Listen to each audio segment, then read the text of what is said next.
dengan NIM 028 dari kelas A2MIR. Assalamualaikum warahmatullahi wabarakatuh. Di kesempatan video kali ini, saya akan membahas mengenai hakikat pertumbuhan dan perkembangan. Selamat menyaksikan. Masuk ke dalam materi pembahasannya, yaitu mengenai pengertian pertumbuhan dan perkembangan. Apa itu pertumbuhan? Pertumbuhan atau growth merupakan peningkatan jumlah dan besar sel di seluruh bagian tubuh. Ada juga yang mengartikan pertumbuhan adalah perubahan secara fisiologis sebagai hasil dari proses pematangan fungsi-fungsi fisik yang berlangsung secara normal pada anak yang sehat pada waktu yang normal. Selanjutnya, apa itu perkembangan?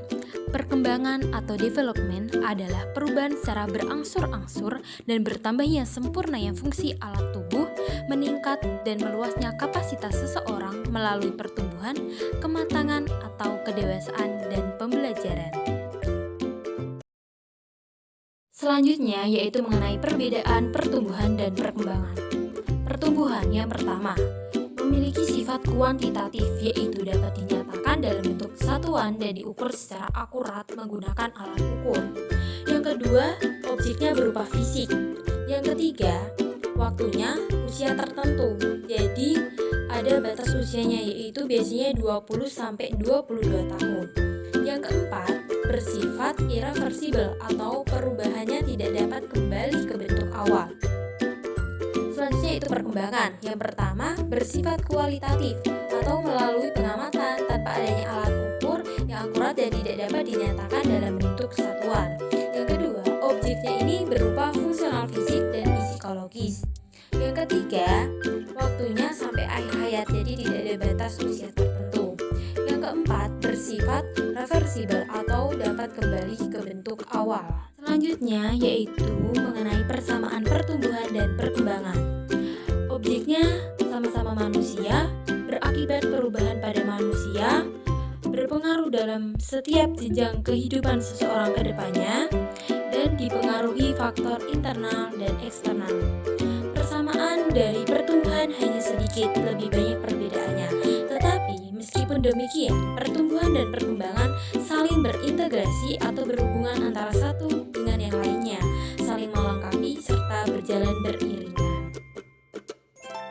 Poin selanjutnya yaitu mengenai faktor yang mempengaruhi pertumbuhan dan perkembangan. Dibagi menjadi dua. Yang pertama ada faktor internal dan faktor eksternal. Yang pertama, faktor internal. A. Ada genetik.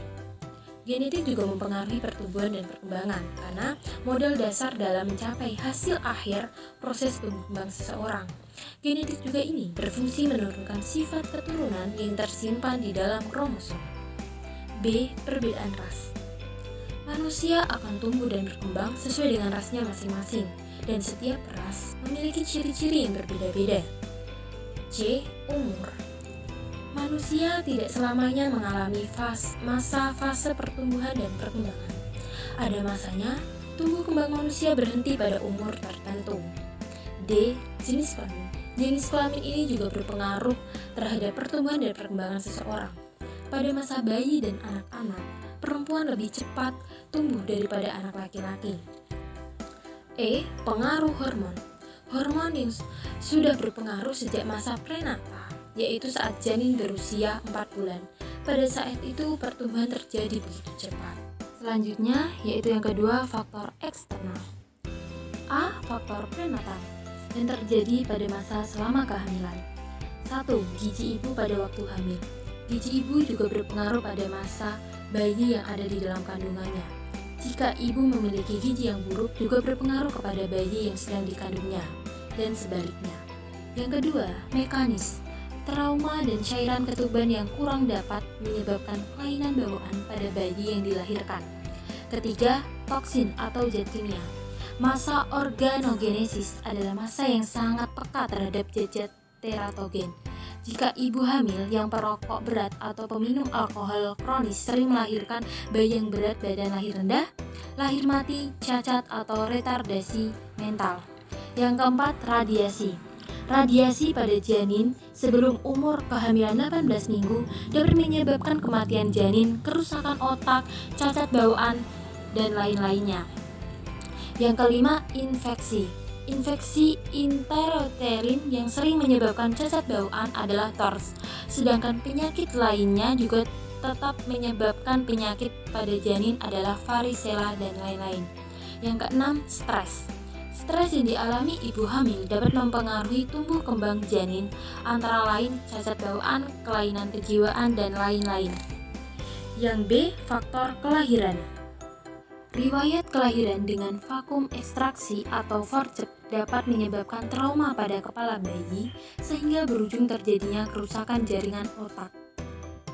C, faktor pasca-natal, yaitu terjadi setelah masa bayi lahir.